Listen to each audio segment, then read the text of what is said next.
সুপ্রিয় দর্শক, আমি পলক চন্দ্র দাস, জনস্বাস্থ্য বিভাগের একজন ছাত্র।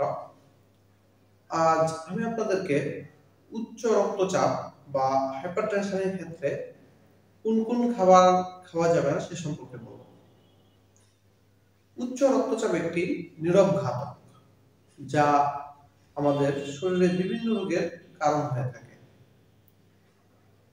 তো উচ্চ রক্তচাপে আমাদের প্রথমে যদি আমরা বলতে যাই, খাবার লবণ অতিরিক্ত খাওয়া যাবে না। তো আমাদের ডাক্তার সাহেবরা অনেক সময় রোগীকে বলে দেয় যে আপনি পাতে লবণ বা কাঁচা লবণ খাবেন না। তো গ্রামগঞ্জে অনেকেই এটাকে আসলে ভিন্নভাবে বুঝে থাকে। হ্যাঁ, ডাক্তার সাহেব যেভাবে বলতে চেয়েছেন ওইভাবে বুঝতে চায় না। তারা কি করেন, আপনি জানেন অবাক হবেন এবং মজা পাবেন। তো তারা এই লবণটাকে আলাদা করে ভেজে রাখে এবং তারপর ওটা খায়। আসলে ভাজা লবণ আর কাঁচা লবণ একই কথা। মানে আপনি এক্সট্রা লবণ খাবেন না। ডাক্তার সাহেব আপনাকে এটাই বোঝাতে চেয়েছেন। তো লবণ কিন্তু আমাদের রক্তচাপের জন্য খুবই ক্ষতিকর।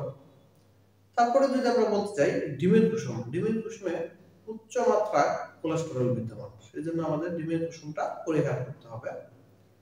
তাছাড়া গরুর মাংস, খাসির মাংস এবং বিভিন্ন ধরনের ফাস্ট ফুড বা ভাজা পোড়া এবং অতিরিক্ত পরিমাণ মশলা সমৃদ্ধ খাবার আমাদেরকে এড়িয়ে চলতে হবে।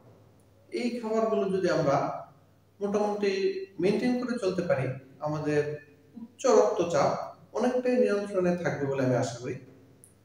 ধন্যবাদ সবাইকে। ভালো থাকবেন।